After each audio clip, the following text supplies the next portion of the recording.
La maleta cayó sobre el piso de azulejo y produjo un sonido seco, fuera de lugar, en medio de la casa que alguna vez fue el sitio donde colgaba cortinas, arreglaba flores y esperaba a que mi hija regresara a cenar.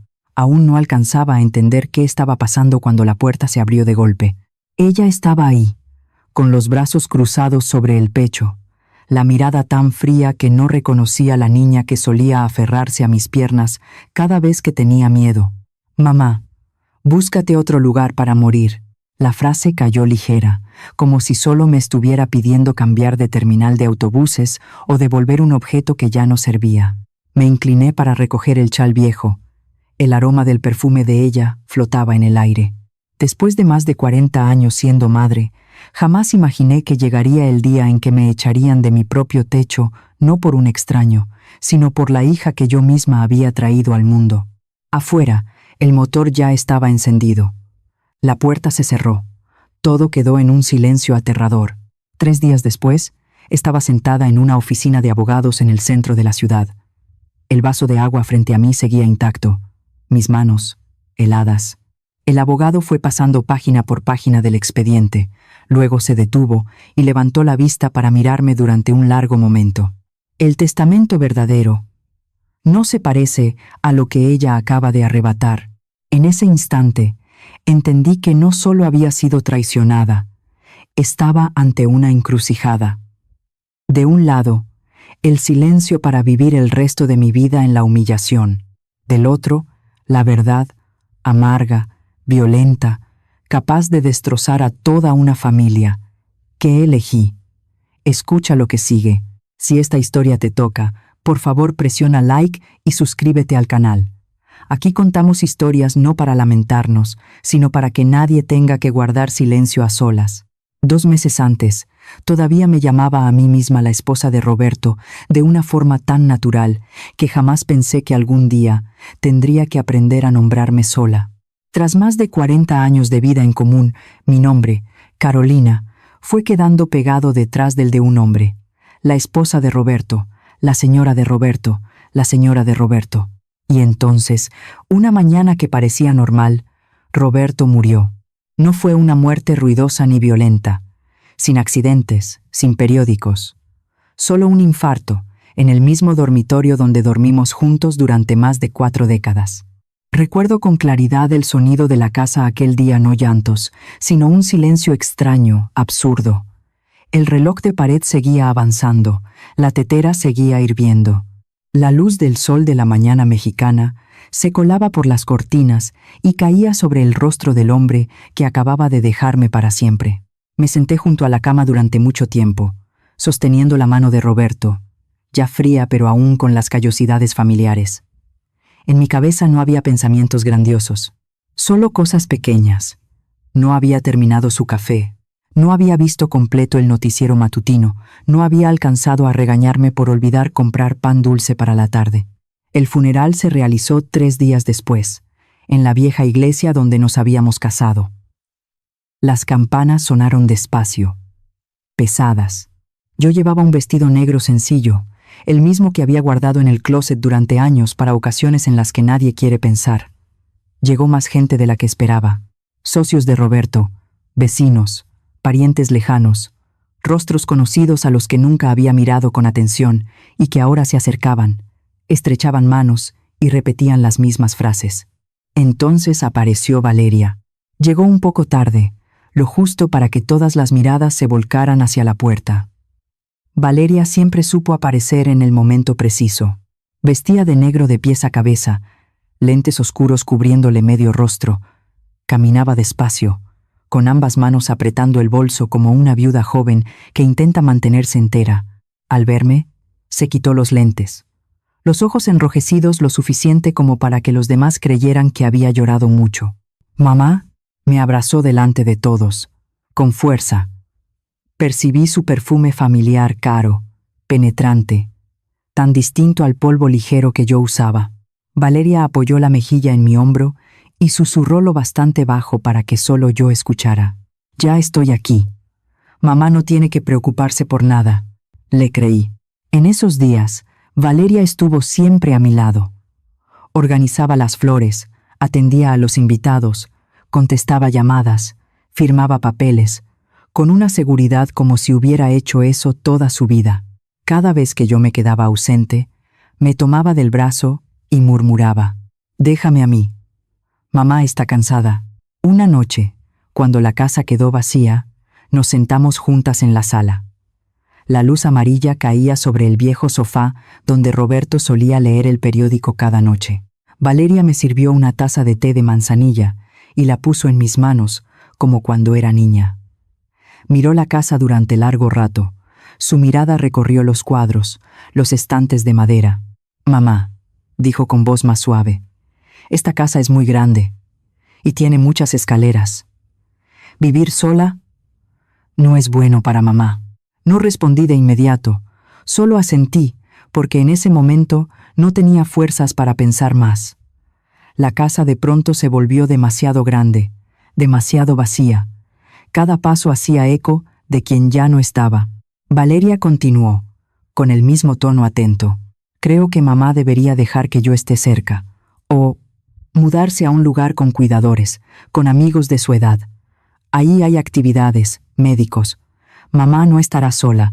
Sonaba muy razonable, demasiado razonable. Recuerdo haber pensado: ya creció. No vi o no quise ver la mirada calculadora que pasó rápido por la mesa de roble, por la pared donde colgaban los reconocimientos de Roberto, por la puerta que subía al dormitorio principal. Después del funeral, Valeria empezó a venir con más frecuencia. Ya no eran abrazos largos, sino conversaciones concretas. Traía carpetas y folletos brillantes de residencias para adultos mayores en las afueras, lugares anunciados como tranquilos, seguros, exclusivos. Los ponía sobre la mesa, abría cada página y explicaba cada punto como una asesora. Aquí hay alberca con agua tibia. Aquí hay clases de yoga para adultos mayores. Y aquí, mamá no tendría que preocuparse por la luz, el agua ni el mantenimiento. Yo escuchaba y asentía, pero dentro de mí seguía ese nudo indefinido. Nunca me había ido de esa casa desde el día que la compramos. Ahí di a luz, ahí lloré, ahí envejecí. Dejarla era como dejar mi propia vida. Valeria empezó a llevar también a Esteban, su esposo. Esteban hablaba poco, pero cada vez que lo hacía, resaltaba números. Los precios de las propiedades subían, los impuestos aumentaban, el mantenimiento era costoso. Me hablaban como a una niña despacio, pacientes, pero imponiéndose. «Roberto siempre se encargó de todo esto», decía Esteban con voz suave. «Ahora mamá está sola, va a hacer mucha presión». No discutí. No porque no entendiera, sino porque estaba herida. Y cuando alguien está herido, incluso la atención, aunque sea falsa, resulta fácil de aceptar. A veces me preguntaba si no estaría exagerando, y si de verdad solo quería lo mejor para mí. Yo había educado a Valeria para que cuidara a la familia. Tal vez esa era su forma, pero luego, en momentos muy pequeños, empecé a notar algo fuera de lugar.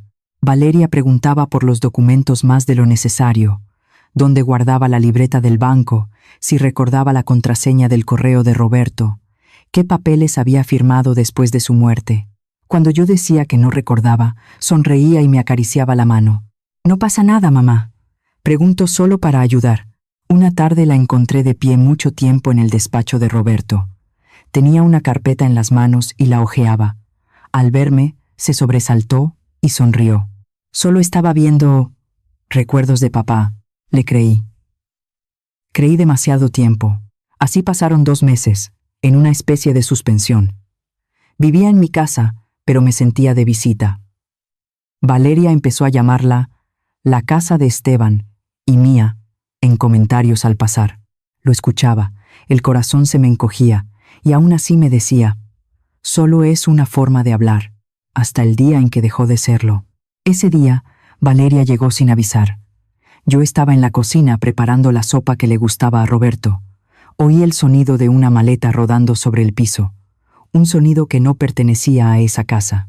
Me sequé las manos y salí a la sala y vi 2 maletas grandes apoyadas contra la pared.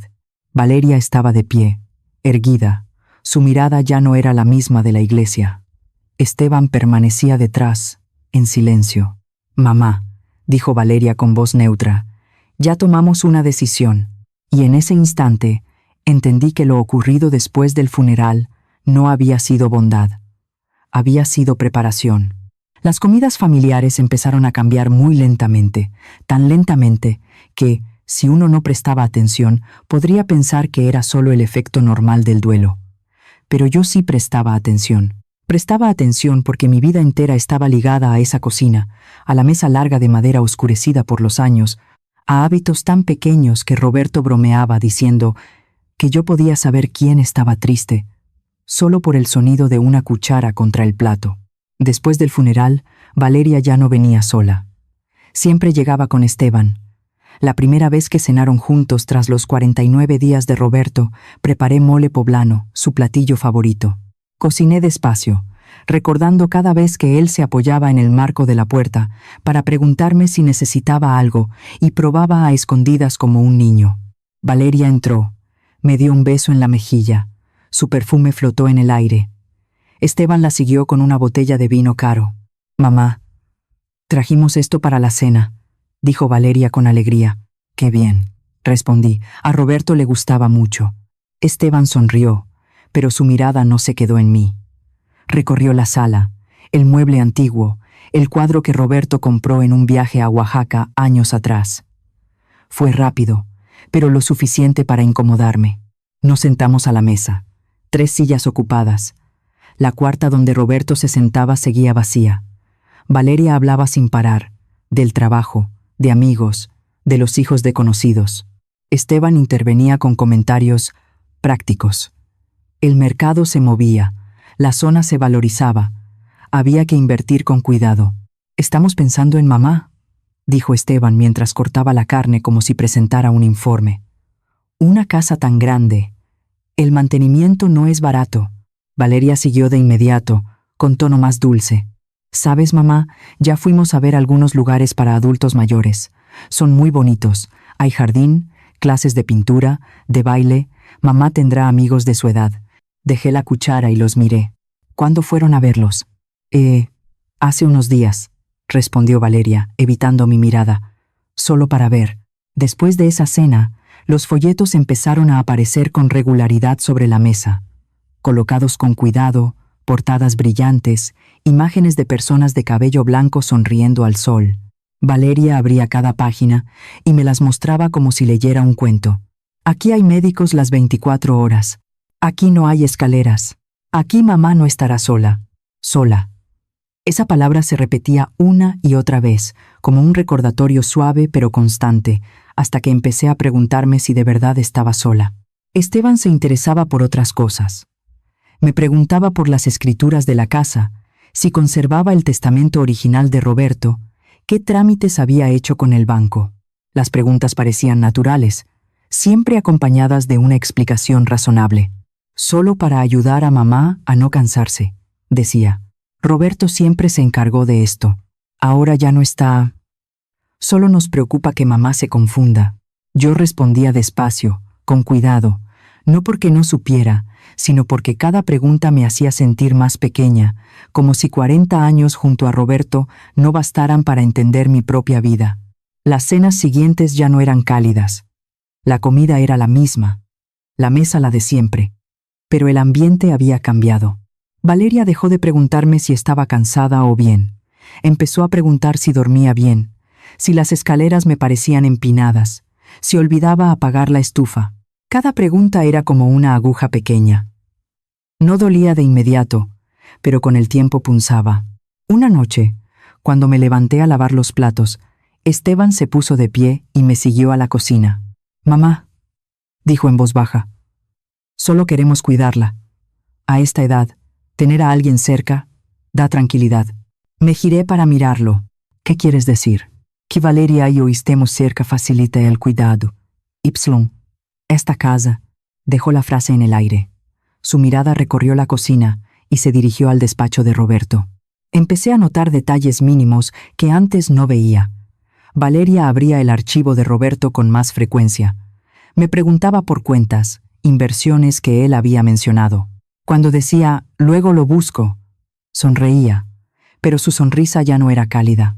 Un mediodía, al volver del mercado con una bolsa de verduras y tortillas calientes, encontré a Valeria y Esteban sentados en la sala, frente a un montón de papeles.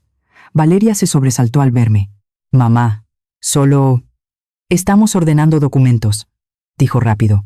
Dejé la bolsa y miré los papeles. Eran documentos bancarios. Los reconocí de inmediato. «Déjalos ahí», dije con calma. «Yo puedo hacerlo». Valeria guardó silencio un segundo y asintió, pero vi la molestia cruzar su mirada. Las cenas se transformaron en discusiones. Nadie alzaba la voz, nadie peleaba, pero cada frase tenía un objetivo. Valeria hablaba de quedarse unos meses, Esteban de administrar mejor los bienes. Me hablaban como si todo ya estuviera decidido y solo faltara mi consentimiento. Una noche, cuando Valeria se levantó por agua, Esteban se volvió hacia mí y dijo, en voz baja pero clara, «Mamá confía en nosotros, ¿verdad?» «Claro», respondí por reflejo. «Entonces déjenos ayudar». No cargué sola. Lo miré durante un largo momento. Pensé en Roberto, en cómo siempre me consultaba antes de decidir, incluso en cosas pequeñas. Recordé la sensación de ser respetada, de ser parte de cada elección. En esa mesa empecé a sentirme invitada. Las cenas terminaron cada vez más rápido. Valeria ya no se quedaba a platicar. Esteban siempre tenía una llamada que atender. Yo me quedaba sola. Recogía, limpiaba la mesa y miraba la silla vacía de Roberto. Me pregunté desde cuándo la comida, lo que antes unía a la familia, se había convertido en el lugar donde empezaron a abrirse las grietas. Y entendí, aunque aún no me atrevía a nombrarlo. Esas grietas no venían de la muerte de Roberto, sino de miradas que se detenían demasiado tiempo en cosas que no eran personas. Aquella mañana empezó de lo más normal, tanto que pensé que había sido demasiado desconfiada en días anteriores. Me levanté temprano, abrí la ventana para que entrara el aroma del jazmín del patio trasero y preparé café siguiendo la vieja costumbre de Roberto. Aún hacía 2 tazas, aunque solo bebiera una. No había logrado dejar ese hábito absurdo. Cerca del mediodía, escuché un coche detenerse frente al portón. No era el sonido familiar del auto de Valeria. Era más pesado, más lento. Luego el portazo, el rodar de las ruedas sobre el piso del patio. Me quedé inmóvil en la sala, la taza de café aún humeando en la mano. 2 maletas grises, grandes, de las que se usan cuando uno se va por mucho tiempo o no piensa volver pronto. Valeria entró primero, sin tocar. Esteban la siguió, arrastrando la segunda maleta. No me miraron de inmediato. Sus ojos recorrieron la sala como inspeccionando un lugar que estaba a punto de pertenecerles. El cuadro en la pared, el sofá, el mueble donde yo guardaba la foto de boda. «Mamá», dijo Valeria con una suavidad extraña, «venimos a hablar». Dejé la taza sobre la mesa. Mis manos temblaron apenas. ¿Hablar de qué? ¿Con maletas? Esteban sonrió con esa sonrisa social que ya conocía. «Buenas noticias», dijo. «Me ascendieron. El trabajo requiere vivir más cerca del centro». Valeria asintió y agregó. «Y pensamos que esta casa es la mejor opción». Tardé unos segundos en entender. ¿Quedarse un tiempo? Valeria me miró con una calma helada. «No, mamá. Mudarnos». La casa quedó en silencio. Escuché claramente el tic-tac del reloj. Miré las maletas y luego a mi hija. ¿Lo hablaron conmigo? Esteban intervino, con tono explicativo. «Lo pensamos bien. En el estado actual de mamá, vivir sola no es adecuado, y esta casa es demasiado grande». Sentí el corazón acelerarse. «Pero esta es mi casa». Valeria soltó un suspiro breve, como si hubiera esperado esa frase. Avanzó, apoyó la mano en el respaldo de una silla y se mantuvo erguida. «Mamá», dijo despacio, «según el testamento de papá, yo heredo todo». La frase no fue alta ni agresiva, pero cayó como una piedra. «¿Qué dices?» Esteban abrió su portafolio y sacó un fajo de papeles. No me los entregó, solo los sostuvo. «El testamento. Todo está claro». Miré los documentos, con la mente en blanco. «Roberto jamás». «Papá firmó», interrumpió Valeria con firmeza. «Yo me encargué de todo. Mamá no tiene que preocuparse». Di un paso al frente. «¿De qué estás hablando, Valeria?» «Papá nunca». Valeria se giró por completo hacia mí. Por primera vez vi su mirada así, sin compasión, sin duda, solo certeza fría. Mamá, dijo. Mamá solo es la esposa. 3 palabras. Solo la esposa. Sentí un zumbido en los oídos. Imágenes rotas cruzaron mi mente. Noches sin dormir cuidando a Roberto enfermo, trabajos rechazados para quedarme en casa, fiestas enteras pasadas en la cocina para que él atendiera a sus invitados. Más de 40 años. Murmuré sin saber a quién hablaba. Esteban carraspeó, retomando su tono racional. Mamá, no lo tome a mal, seguiremos cuidándola. Solo que la propiedad ya es distinta. Valeria arrastró una maleta y la acercó a la escalera. Nos vamos a quedar en la recámara principal. Mamá puede quedarse por mientras en la sala, o... Se detuvo.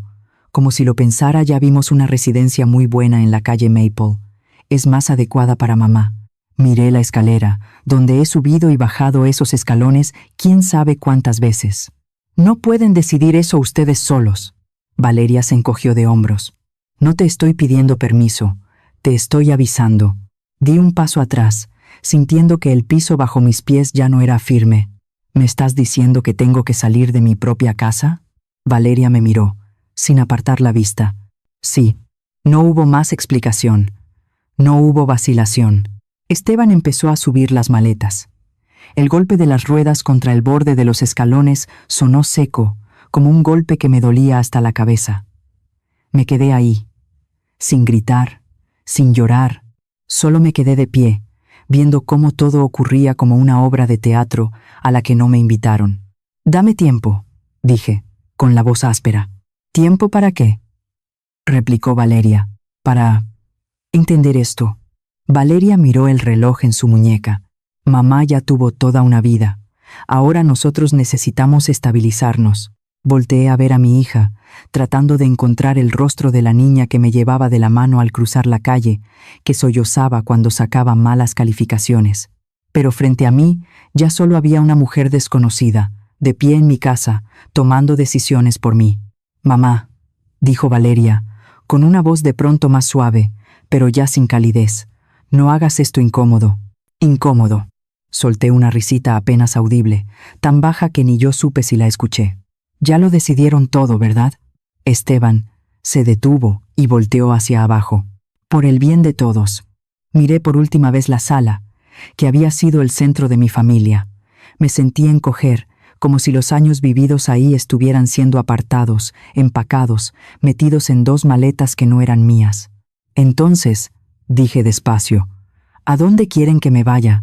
Valeria no respondió de inmediato. Caminó hacia la mesa, sacó su cartera, sacó unos billetes y los dejó ahí, mientras mamá se organiza. Es temporal. Miré el dinero y luego miré a mi hija. ¿Me estás dando dinero? Valeria no evitó mi mirada. Solo para ayudar a mamá. Esteban evitó mirarme. En ese instante lo entendí con absoluta claridad. Esto no era una discusión, era una sentencia dictada desde antes, y yo, ahí parada en medio de esa casa, ya no era la dueña, ni siquiera era la madre. Solo era un estorbo que había que quitar de en medio para que todo quedara en orden. Me agaché, tomé el chal que estaba sobre la silla y me lo eché sobre los hombros. Nadie me detuvo, nadie dijo nada más. El sonido de las maletas siguió retumbando en la escalera, constante, como un conteo para algo que acababa de terminar en mi vida. El coche salió por la reja despacio, como si también dudara de la decisión que acababan de tomar. Yo iba en el asiento trasero, abrazando una bolsita sobre las piernas. Adentro solo traía un par de mudas dobladas a la prisa y el álbum viejo de fotos que alcancé a tomar del estante. Por la ventana, la bugambilia frente al porche se fue alejando. Su rosa encendido se me hizo borroso en los ojos. No lloré. Solo sentí la garganta seca, como si me hubieran apretado todas las emociones en el pecho. Esteban manejaba. Valeria iba adelante, mirando fijo hacia el frente. Nadie hablaba. La radio sonaba bajito. Un bolero viejo se coló en el aire, una voz conocida cantando sobre una despedida. Pensé en las veces que Roberto tarareaba al manejar en carretera, marcando el ritmo en el volante. Ahora, ese coche ya no olía a su perfume familiar, solo olía a piel nueva y a frialdad. El coche se detuvo frente a un edificio bajo, con un letrero viejo colgando, medio vencido. Un motel de carretera, de los que uno usa cuando no tiene otra opción. El neón parpadeaba, aunque todavía era de día. Miré por el vidrio y sentí que el corazón se me iba hacia abajo. Valeria volteó, con una sonrisa delgada, como un labial a punto de correrse. «Mamá, es temporal», dijo, con esa suavidad con la que se le habla a un niño. «Aquí es práctico». Esteban se bajó primero, abrió la cajuela y sacó mi maleta pequeña. La dejó en la banqueta con un movimiento rápido, eficiente, como quien cumple una tarea. Valeria abrió su cartera, sacó unos billetes, los dobló con cuidado y me los puso en la mano. «Esto para que mamá se arregle unos días», dijo. «Cuando terminemos de acomodar, vemos qué sigue». Miré ese dinero. No era mucho. Tampoco que podía contarlo sin siquiera abrirlo. Levanté la vista y miré a mi hija. «¿Y ya?», pregunté, con una calma que me sorprendió. «¿Así nada más?». Valeria evitó mirarme. «Descanse, mamá. Nosotros tenemos muchas cosas que hacer». Esteban ya estaba de vuelta en el asiento del conductor. El motor encendió. Me quedé ahí, sola, frente a la entrada del motel, sosteniendo el dinero como si sostuviera algo que no me pertenecía. El coche avanzó sin voltear. Yo no levanté la mano. Tampoco grité. Solo me quedé mirando hasta que desapareció en la curva. El recepcionista me observó detrás de una ventanita, con una mirada entre indiferente y acostumbrada a la mirada de quien ya ha visto demasiadas historias iguales. Pagué el cuarto y firmé el registro. La habitación estaba al final del pasillo. La puerta, pintada de azul claro, tenía la pintura levantada. Cuando abrí, me pegó el olor a humedad. Una luz amarilla débil caía sobre una alfombra vieja, manchada. Dejé la maleta en el piso y me senté en la orilla de la cama. El colchón se hundió de inmediato y chirrió. Pasé la mano por la sábana. Lo áspero me hizo estremecer. Este no era el lugar donde me imaginé estar. No después de más de 40 años de ser esposa, de ser madre. Me quedé sentada mucho tiempo sin hacer nada. Afuera, el ruido de los coches no paraba. Se oían voces del cuarto de al lado, mezcladas con una televisión a volumen alto. Me sentí como un objeto colocado en el sitio equivocado. Nadie lo mira, nadie lo necesita. Al final, me levanté y abrí la maleta. Mi ropa estaba doblada a las prisas, sin el orden de siempre. Saqué el suéter viejo y me lo puse sobre los hombros.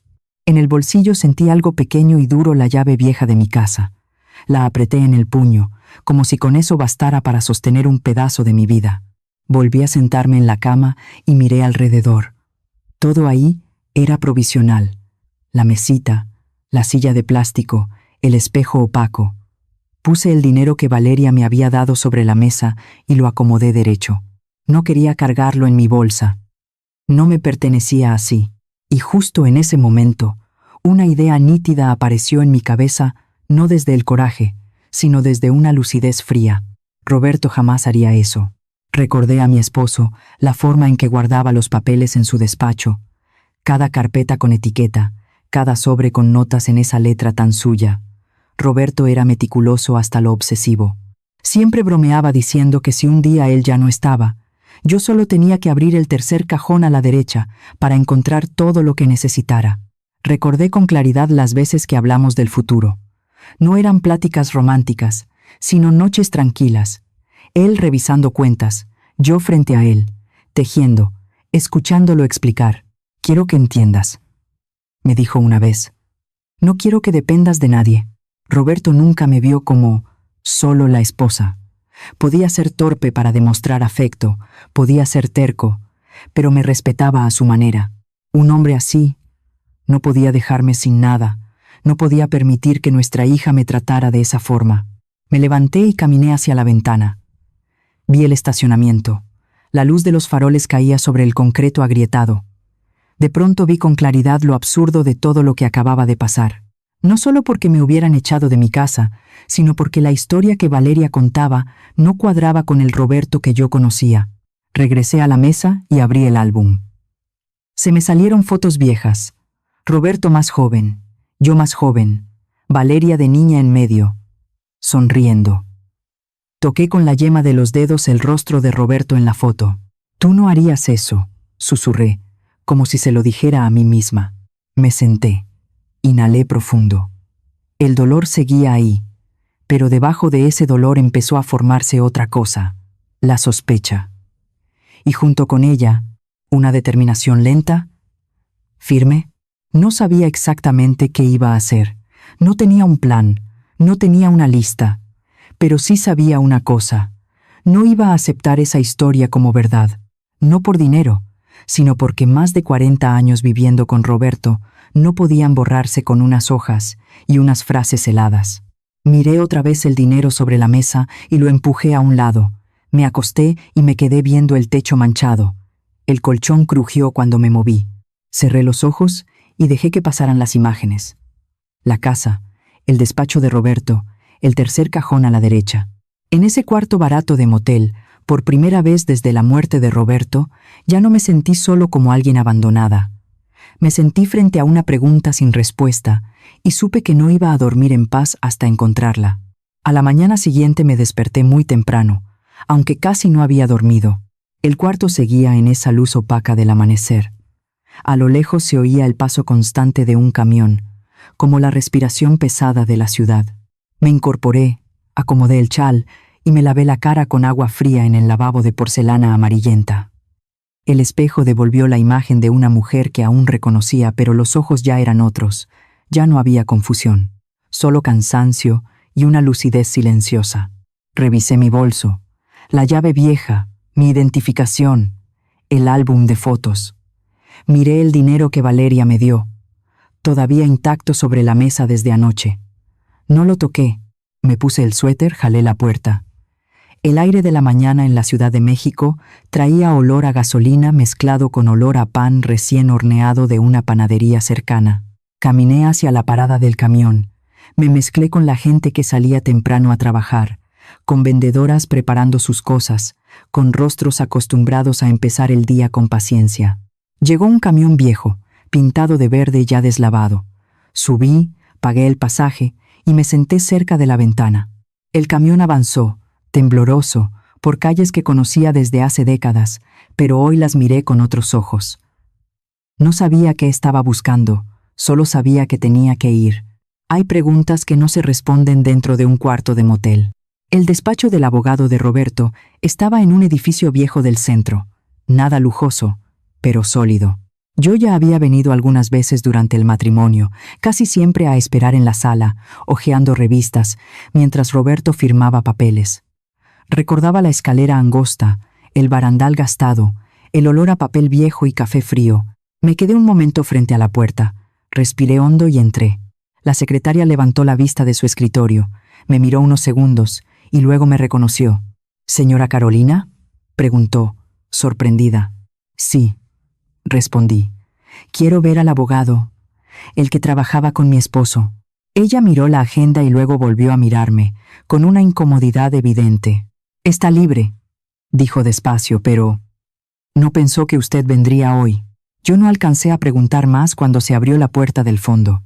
Salió un hombre de cabello cano, alto, delgado, con lentes de armazón fino. Al verme, se detuvo, como si acabara de ver algo que no tenía sentido. «¿Carolina?», dijo mi nombre, sin ocultar el asombro. «¿Usted no se fue lejos?». Esa pregunta me apretó el corazón. «¿Irme lejos?», repetí. «No, estoy aquí». Él me miró, luego miró a la secretaria, como si intentara acomodar una imagen que se le había movido.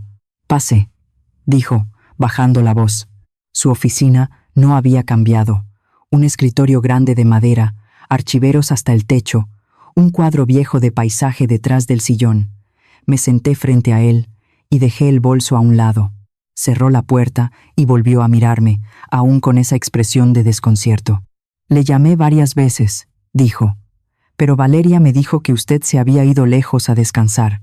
Apreté las manos sobre mis piernas. «¿Valeria dijo eso?». Él asintió. «Dijo que usted estaba demasiado afectada, que no quería ver a nadie, Dijo que ella se encargaría de todo por usted. Cada palabra fue encajando como piezas frías en un espacio vacío dentro de mi cabeza. ¿De qué está hablando?, pregunté, aunque ya empezaba a entender. Él sacó una carpeta gruesa del cajón y la colocó sobre el escritorio. De la lectura del testamento de Roberto dijo: ¿No le avisaron? Escuché mi propia respiración, pesada y clara. ¿Hubo lectura del testamento? Me observó con atención. Su mirada pasó del asombro a la preocupación. Usted tenía que estar ahí, Carolina. Usted es la primera persona que se menciona. Sentí que el piso se inclinaba. Me aferré a la orilla de la silla para que la voz no me temblara. ¿Cuándo fue? La semana pasada, respondió. Justo después del funeral. Valeria vino con su esposo. Dijo que usted no podía asistir. Bajé la cabeza y cerré los ojos un segundo. La imagen de Valeria diciéndome: «Descanse, mamá, yo me encargo», me atravesó con una precisión dolorosa. «¿Puede explicarme bien?», pregunté, despacio. «Lo del testamento». Él se recargó en el respaldo y soltó el aire. «Carolina, algo no está bien. Roberto dejó instrucciones muy claras. Y yo preparé una copia para usted. Pero yo nunca recibí nada», dije. Frunció el ceño. «Yo se lo entregué todo a Valeria después de la lectura. Dijo que se lo daría». Solté una risa mínima, sin una gota de alegría. «Ella dijo que lo heredó todo», dije, y luego me echó de la casa. Él se enderezó de golpe. «¿La echó de la casa?», asentí. Y dijo que yo solo era la esposa. El aire en la oficina se volvió pesado. Abrió la carpeta y pasó las hojas con más prisa. «No», murmuró. «Eso no puede ser». Empujó un documento hacia mí. Reconocí de inmediato la firma de Roberto al final. Firme, pareja, inconfundible. «Este es el último testamento», dijo. «Se firmó hace 6 meses. Está notariado». Miré el papel, pero no lo leí todavía. Entonces, ¿qué dijo Valeria en esa lectura? Él suspiró. No discutió. Solo aceptó. «Yo pensé que usted ya lo sabía». Tragué saliva. «¿Y no se le hizo raro que yo no estuviera?». «Sí», respondió. «Pero Valeria fue muy convincente. Dijo que usted necesitaba tranquilidad». Lo miré. «¿Cuánto tiempo conoció a Roberto?». «Más de 20 años», dijo sin dudar. «Entonces, ¿usted cree que Roberto me dejaría sin nada?». Negó con la cabeza. De inmediato. «No, absolutamente no». Fue una frase simple, pero se sintió como un apoyo. Mi pecho aflojó apenas, aunque todo lo que venía seguía siendo un vacío oscuro. «No entiendo», dije. «Nada de lo que Valeria contó cuadra». «Tiene razón», respondió. «Y tenemos que aclararlo». Se levantó y me sirvió un vaso de agua. «Carolina», dijo, lento. «Por lo que me está diciendo, me preocupa que a usted la hayan sacado de algo muy grave. Y no creo que haya sido casualidad». Tomé el vaso, pero la mano me temblaba apenas. «Entonces, ¿qué hago?». Me miró. Ya no era el asombro del inicio, sino la concentración de alguien acostumbrado a mirar verdades incómodas. «Primero», dijo, «usted necesita saber exactamente qué escribió Roberto, y después vamos a hablar de lo que hizo Valeria». Volví a mirar la carpeta sobre el escritorio. Las hojas estaban ahí, silenciosas. Pero yo sabía que dentro de ellas estaban las respuestas a la pregunta que me persiguió toda la noche, y quizá, a partir de ahora, a toda mi vida. El abogado se sentó de nuevo detrás del escritorio, ajustó sus lentes de armazón fino y abrió por completo la carpeta gruesa frente a mí.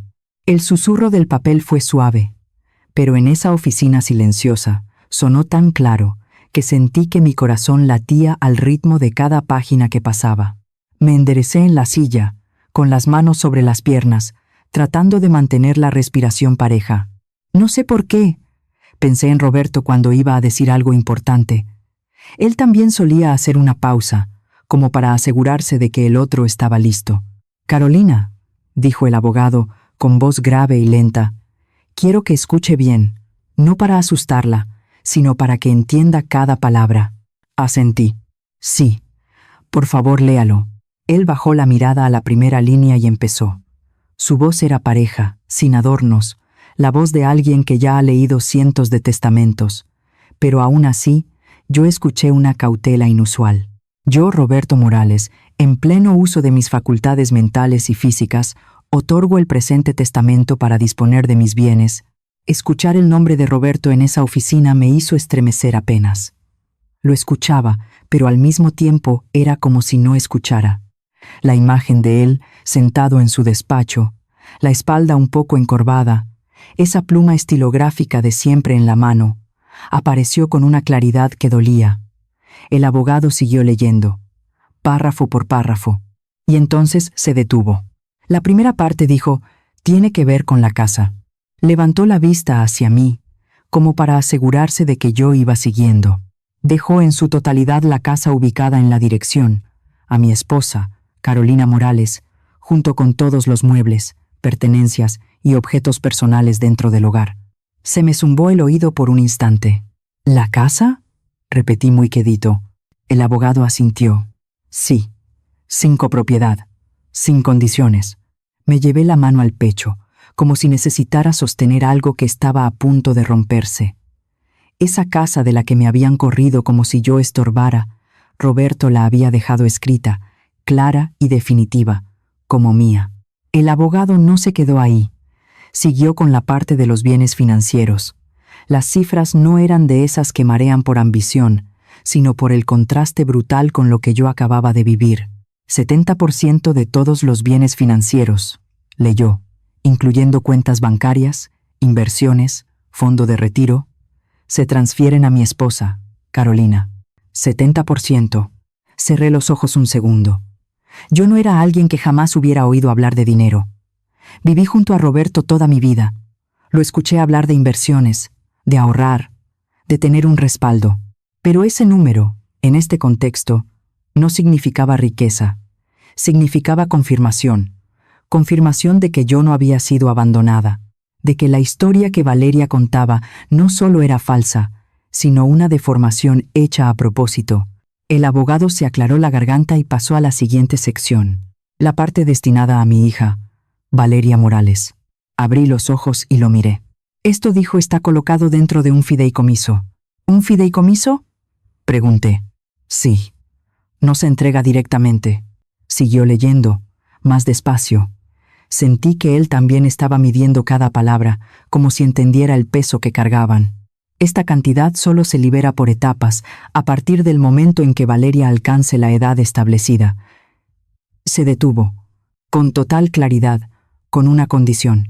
Me escuché el latido en los oídos. ¿Qué condición?, pregunté, con la voz seca. El abogado me sostuvo la mirada. Una condición relacionada con la manera en que ella la trate a usted. Bajó la vista y leyó textual, sin añadir ni quitar nada. En caso de que mi hija, Valeria Morales, incurra en conductas de falta de respeto, maltrato o acciones que dañen la dignidad y la seguridad de mi esposa después de mi fallecimiento, la totalidad de los bienes colocados en el fideicomiso para Valeria se transferirá automáticamente a mi esposa, Carolina. El aire en la oficina se quedó helado. Yo me quedé inmóvil, sin poder decir nada. Solo miré el expediente frente a mí, donde la firma de Roberto estaba ordenada al final de la hoja, como un punto final frío para cualquier discusión. Roberto, susurré, sin saber si lo estaba llamando a él o a mi propia memoria. El abogado me dejó en silencio un momento. Luego dijo muy bajito. Él fue muy cuidadoso y muy claro. Levanté la vista. ¿Él pensó en esto? El abogado asintió.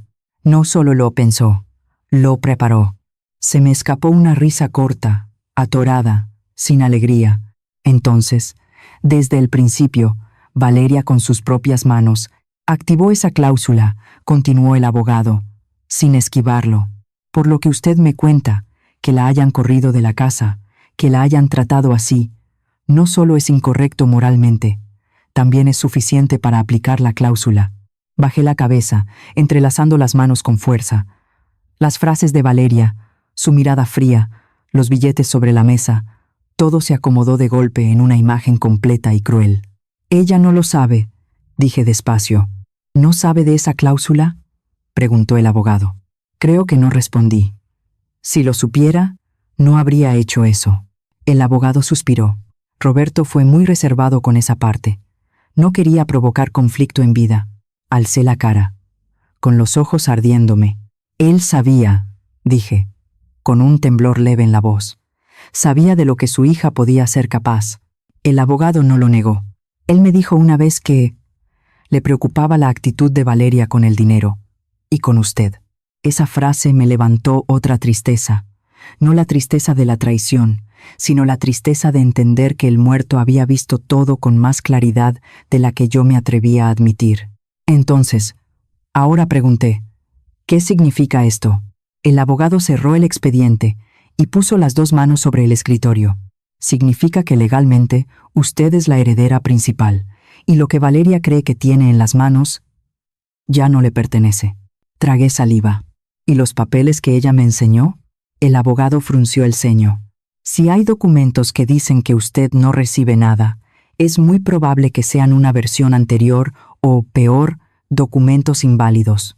Me miró, y su expresión se volvió más seria. Carolina, tengo que ser directo.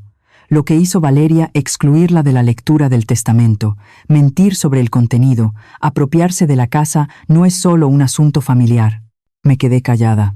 Tiene indicios de abuso a una persona mayor y de fraude, continuó, con voz baja pero firme.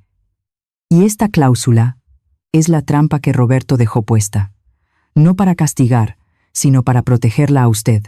Me recargué en el respaldo, como si acabara de salir de un cuarto oscuro y sofocante. No sentí satisfacción. Tampoco sentí un alivio total. Solo vi algo con nitidez. Roberto no me dejó atrás. Él se adelantó un paso enorme. Necesito tiempo, dije. El abogado asintió. Por supuesto.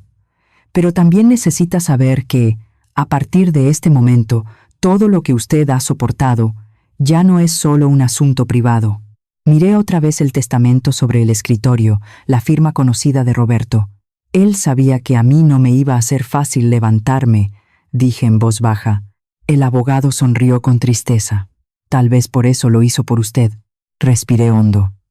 El dolor seguía ahí, pero debajo de ese dolor ya había una verdad puesta con firmeza, una verdad que no se borra con mentiras ni con dos maletas plantadas frente a una puerta. El abogado se levantó, caminó hacia la ventana y jaló apenas la cortina para que entrara la luz. El sol de México, al mediodía, cayó sobre el escritorio de madera, resaltando las vetas viejas, igual que la mesa del despacho de Roberto en la casa. Yo seguía sentada, con las manos en las piernas, y la mente todavía no alcanzaba a seguir del todo lo que acababa de escuchar. Pero una cosa ya era clara. Desde el instante en que Valeria me empujó fuera de esa casa, todo cambió de una forma irreversible.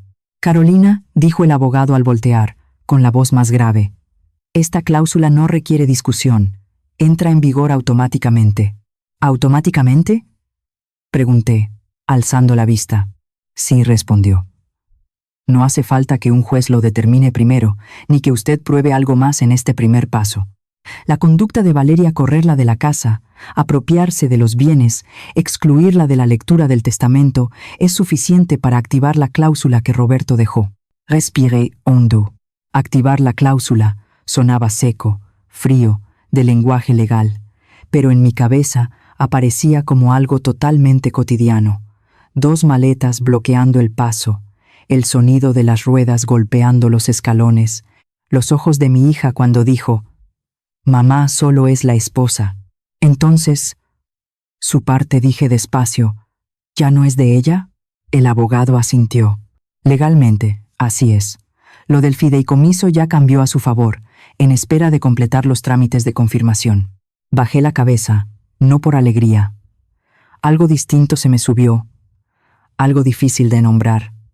No era victoria, era un escalofrío al entender que mi hija se había empujado sola fuera de todo lo que pudo haber conservado, solo por la prisa. Pero Valeria no se va a quedar quieta, dije. Ella no es de las que aceptan perder. El abogado me miró largo, y luego asintió lentamente. Tiene razón. Y precisamente por eso, Tenemos que seguir. Volvió al escritorio, tomó el teléfono y marcó un número. Alcancé a oír frases cortas, firmes. Banco, cuentas, congelar temporalmente. Colgó y me miró. Este paso es necesario, explicó. Cuando hay indicios de fraude, las instituciones financieras están obligadas a detener cualquier movimiento relacionado con bienes en disputa. Indicios de fraude. Repetí.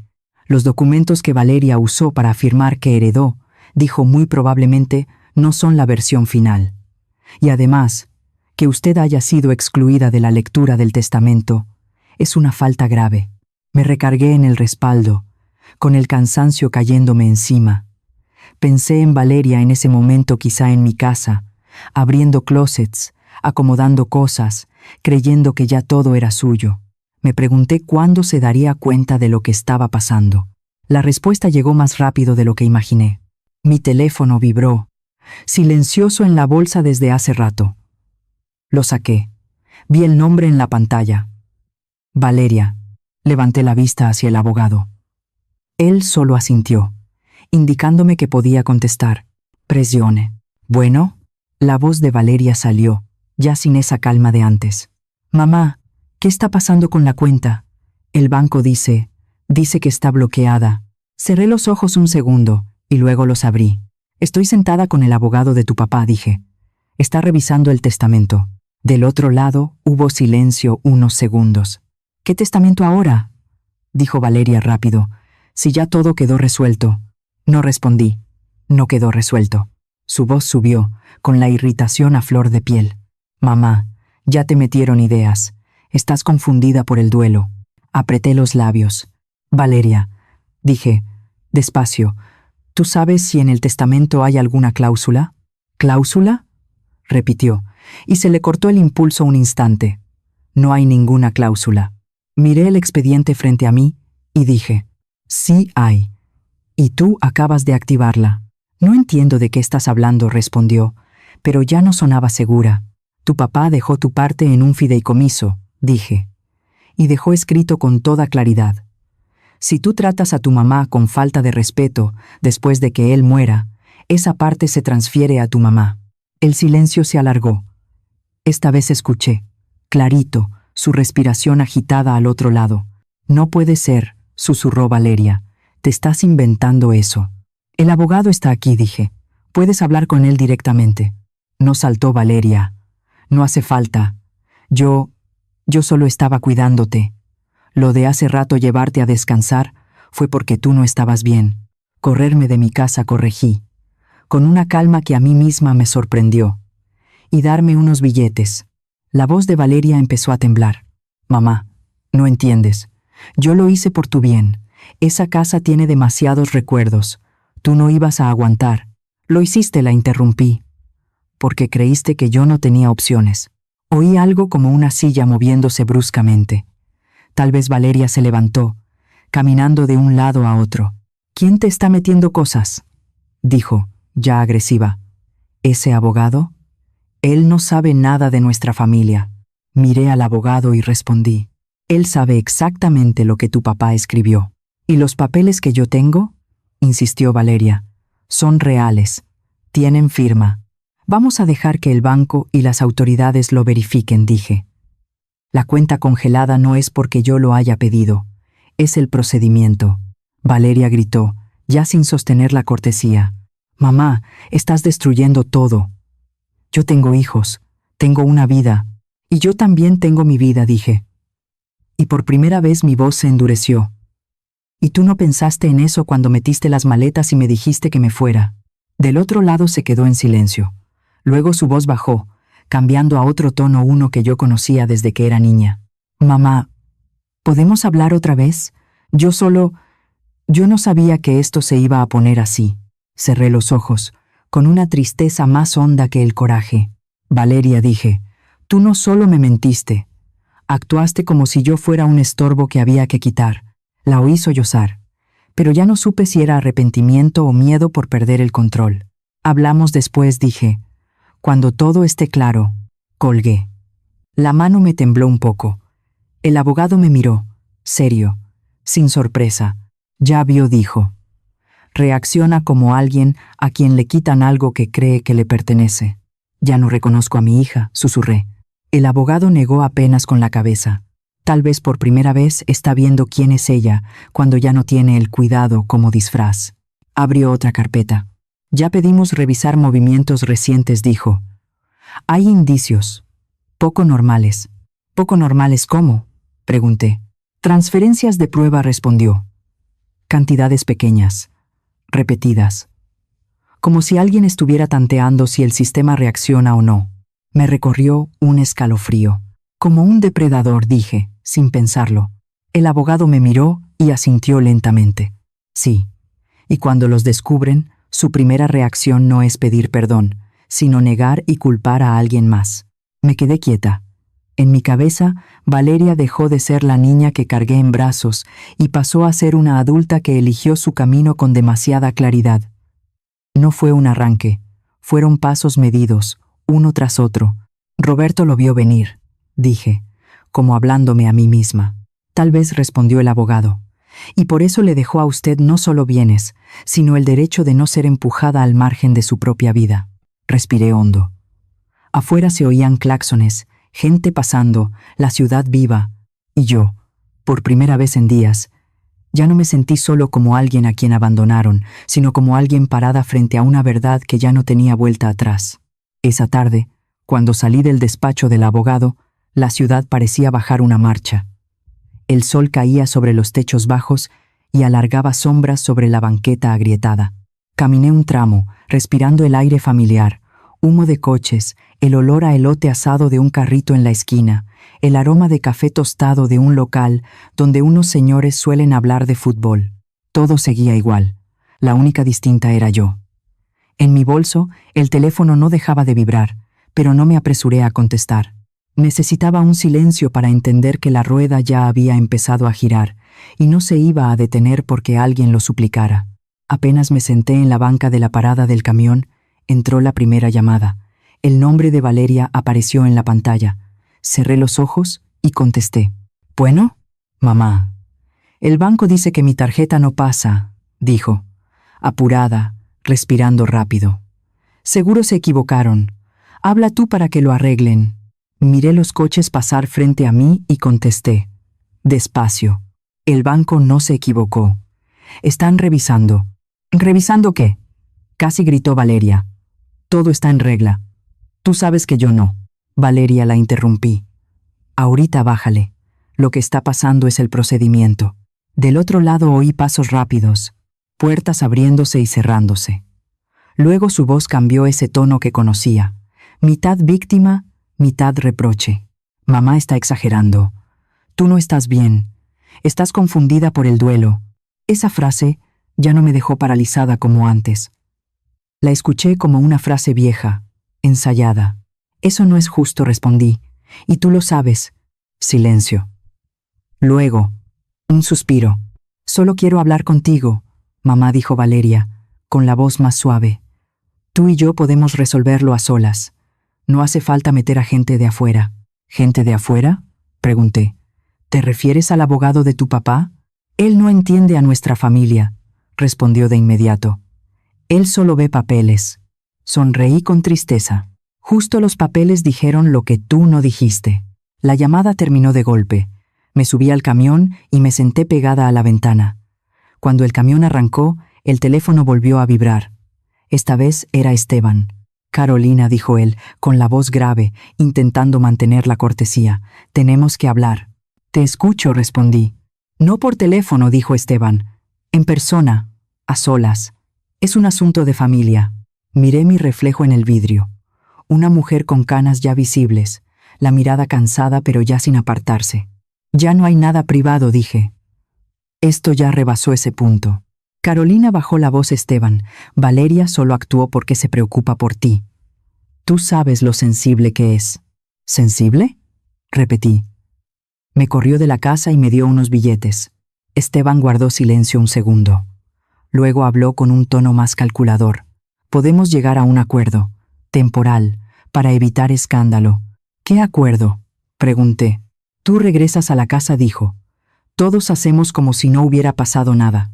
Las cuentas se desbloquean. Y todos bien. Solté una risita apenas audible. ¿De veras crees que esto es como un apagador? ¿Que se prende y se apaga? Carolina, no entiendes, dijo Esteban rápido. Si esto se va lejos, va a afectar a mucha gente. Y tú tampoco quieres que Valeria. Yo no quiero que me traten como si no existiera, dije, todavía con calma. Y eso ya pasó. Estás exagerando, se endureció Esteban. ¿Sabes cuáles son las consecuencias? Miré hacia la calle, donde un grupo cruzaba. Alguien se detenía a comprar tamales. Otros se saludaban con ese gesto de siempre. Sí sé, respondí. Y las acepto. Colgué. Mi mano ya no temblaba. Sentí una quietud rara. No era paz, era claridad. Claridad de que esas llamadas no eran para pedir perdón, sino para recuperar el control. Esa noche regresé al despacho del abogado, tal como habíamos quedado. Él estaba ahí con 2 personas más. Un hombre con traje oscuro, de porte serio, y una mujer con el cabello recogido, sosteniendo una libreta. Noté de inmediato la diferencia en el ambiente. Ya no era un intercambio familiar. Esto era asunto de la ley. Carolina, dijo el abogado, quiero presentarte. Ellos van a encargarse de la parte de la investigación. Asentí y saludé de mano a cada uno.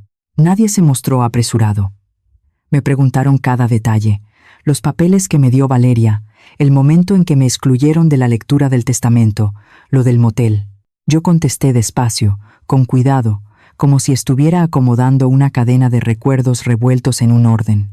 ¿Usted notó algún movimiento inusual antes?, preguntó la mujer. Yo no lo manejaba directamente, respondí, pero vi que Valeria preguntaba demasiado sobre las cuentas. Y Esteban hablaba mucho de optimizar. El hombre tomó nota y asintió. Ya vimos algunos movimientos pequeños, dijo. Montos de prueba, como para ver cómo reacciona el sistema. Tragué saliva. Entonces, ¿ahora qué? El sistema ya reaccionó, respondió. Y ahora vamos a seguir. La noche cayó rápido. Salí del despacho cuando ya se estaban encendiendo las luces de la calle. De camino al motel, el teléfono no dejó de vibrar. Ya no contesté. Yo sabía que cada llamada traía el mismo mensaje. Miedo envuelto en reproches. A la mañana siguiente, yo estaba sentada junto a la ventana del cuarto del motel, tomando un café aguado de la máquina expendedora, cuando escuché un claxon en el estacionamiento. No era un sonido conocido. Miré hacia abajo. Se detuvieron 2 vehículos. Bajaron personas con uniforme, caminando rápido, pero sin correr. Mi teléfono vibró. Un mensaje de Valeria. Mamá, hay gente en la casa. ¿Qué está pasando? Dejé el teléfono sobre la mesa, con el pecho pesado. No sentí alegría, tampoco satisfacción, solo una tristeza muy honda.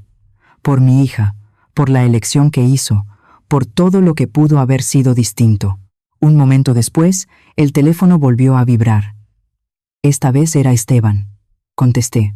Carolina dijo, con la voz baja y apurada, «Tienes que hacer algo. Están hablando de abuso a personas mayores, de fraude. Esto es un malentendido». Yo dije la verdad, respondí. Solo eso. No puedes dejar que ellos. Esteban dudó. Tú sabes que esto nos va a destruir. Lo sé, dije. Pero yo no lo empecé. Del otro lado sonó otra voz, no la de Esteban. Luego, la llamada se cortó. Me quedé sentada mucho tiempo, mirando el chal viejo sobre la silla. Pensé en la casa, en el despacho de Roberto, en el tercer cajón de la derecha. Pensé en esas noches en que la familia se reunía, cuando todo todavía no había sido deformado por el dinero y la avaricia. Esa tarde, el abogado me llamó. Los tienen detenidos de manera provisional, dijo, sin pesadez y sin alivio.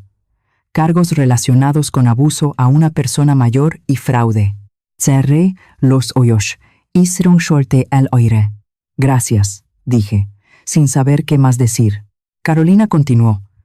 Sé que esto no es fácil. No respondí. Pero era necesario. Cuando colgué, la ciudad allá afuera seguía ruidosa como cualquier día. La gente seguía comprando y vendiendo, seguía riéndose, seguía cruzándose sin saber que, en un cuarto pequeño de motel, una mujer acababa de cruzar el último límite del silencio. Yo no sabía cómo sería mañana. Solo sabía que, desde este momento, la verdad ya tenía voz, y no se iba a apagar con llamadas de pánico, ni con culpas de siempre. En los días siguientes, regresé a mi casa no para vivir ahí, sino para mirar de frente lo que Roberto dejó. La puerta del despacho se abrió con ese olor conocido a madera vieja, a papel y a tinta que se había quedado pegado en las paredes durante años. La luz entraba por la ventana alta y caía justo sobre el escritorio donde él se sentaba. Me quedé ahí mucho rato, con la mano sobre la superficie, sintiendo que, si cerraba los ojos, podía escuchar el sonido de su silla al moverse, su carraspeo leve, y luego su voz hablando de trabajo. El abogado me propuso revisar a detalle todos los archivos del negocio no para desconfiar de Roberto, sino para cerrar cualquier hueco que Valeria y Esteban pudieran aprovechar. Asentí, aunque por dentro me subió una preocupación vaga. Roberto era meticuloso, pero meticuloso no significa simple. Él había pasado por demasiados años, demasiadas relaciones de negocio. Abrí cada cajón, cada caja de documentos, tal como él me había dicho, en orden, sin saltarme nada. Al principio, todo se veía familiar. Contratos, actas, facturas, todo clasificado con claridad. Pero mientras más avanzaba, más veía detalles que no cuadraban. Honorarios de consultoría, repetidos con regularidad, empresas intermediarias con nombres que sonaban legales, pero con direcciones dudosas. Yo no entendía todo, pero lo suficiente para ver que algo no estaba bien. Llamé al abogado. Llegó esa misma tarde, acompañado de una mujer más joven, de movimientos rápidos y mirada filosa. Tenemos que mirar más de cerca, dijo. No para culpar, sino para entender. Nos sentamos alrededor del escritorio de Roberto y fuimos carpeta por carpeta. La mujer anotaba rápido, a veces se detenía y me hacía preguntas muy concretas. ¿Con quién se veía Roberto? ¿A dónde iba? Si había mencionado algo raro. Contesté todo lo que recordaba. Cada respuesta me jalaba de regreso a esas noches antiguas.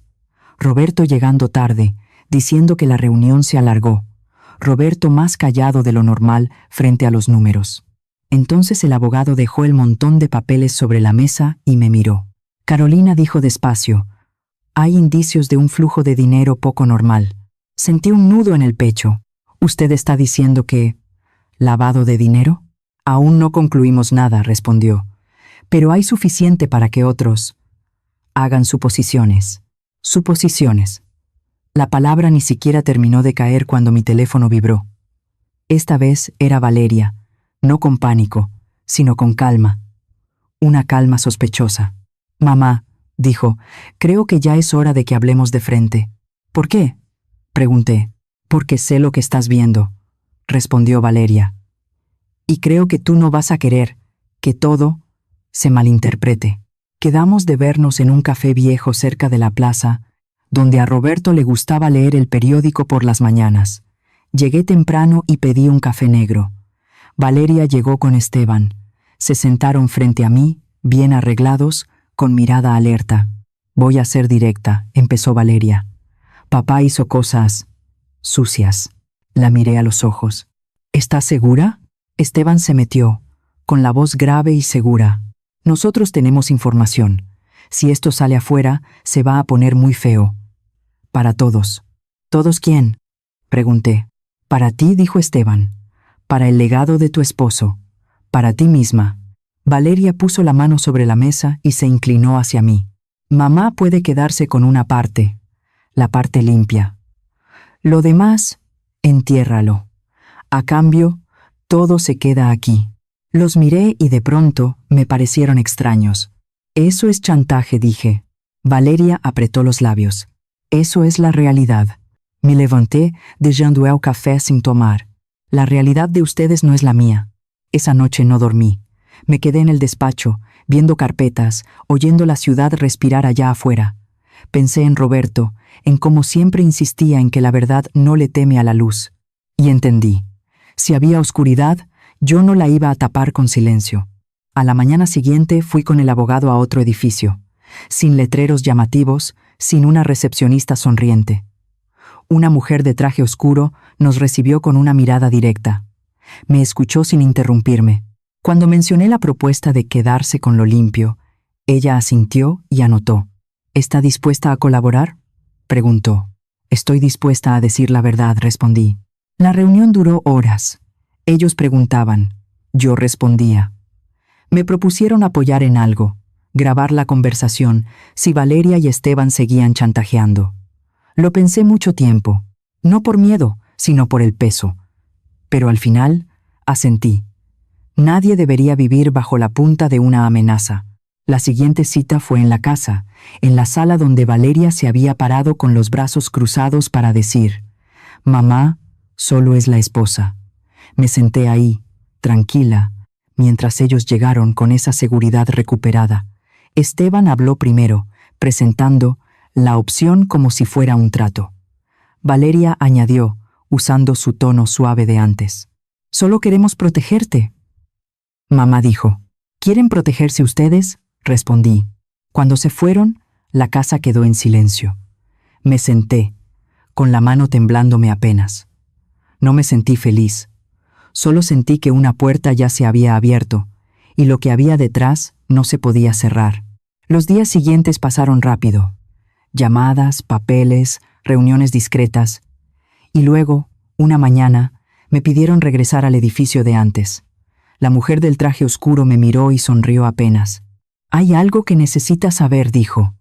«Lo que usted teme no va por donde usted cree». Me mostró otra carpeta, gruesa, con sellos puestos con cuidado. Roberto no era quien lavaba dinero, dijo. Él era informante. No entendí al instante. «¿Para quién?», «Para nosotros», respondió. Durante años, el mundo se me inclinó. Me senté, aferrándome al borde de la silla. Esos movimientos extraños se explicaron. Dinero monitoreado, empresas intermediarias como cobertura. Roberto había trabajado en silencio, a su manera, creyendo que la verdad necesita tiempo. Entonces, ¿la herencia?, pregunté. Legal, dijo. Dentro del marco de cooperación. Cerré los ojos y las lágrimas se me salieron. No por alivio, sino por entender que el hombre que amé cargó cosas que yo nunca supe. Él no lo dijo, no lo presumió, solo lo hizo. Lo que vino después pasó rápido y sin adornos. Valeria y Esteban quedaron frente a cargos nuevos, ya no amenazas vagas, sino hechos registrados. Yo no asistí a esas diligencias. Me quedé en casa. Abrí las ventanas y dejé que el sol entrara en el despacho viejo de Roberto. Pasaron 6 meses. Empecé a arreglar la casa, sin prisa y sin lujo. Elegí un color claro para la sala, ordené la biblioteca, guardé lo que era recuerdo y tiré lo que ya no hacía falta. Convertí el despacho en un pequeño estudio, un lugar para pintar, un lugar para quedarme en silencio con mis pensamientos. En las mañanas, preparo café, pongo música bajita y dejo que el pincel me guíe. Hice un fondo pequeño y empecé con conversaciones sencillas, con gente como yo, que alguna vez fue tratada como carga, empujada a la orilla. Yo no predico, solo escucho y señalo caminos cuando me los piden. Hay días en que recuerdo a Valeria, no a la mujer que me chantajeó, sino a la niña que se dormía en mi hombro cuando el coche iba de noche. La recuerdo, pero no regreso. Aprendí a poner límites, como Roberto lo hacía, en silencio y con firmeza. Me quedo de pie en mi propia casa, viendo la luz caer sobre la pared, y me repito una frase sencilla cada mañana. Son sangre, pero familia es quien no me convierte en presa. Y me quedo mucho rato después de todo, en esta casa que volvió a estar en calma, y entiendo que hay historias que no terminan con ganar o perder, sino con despertar. Si esta historia te tocó, dale like con calma, sígueme y suscríbete para que nos sigamos encontrando en lo que viene. ¿Desde dónde me estás viendo? ¿Y alguna vez tuviste que levantarte para defenderte? Quiero leerte en los comentarios.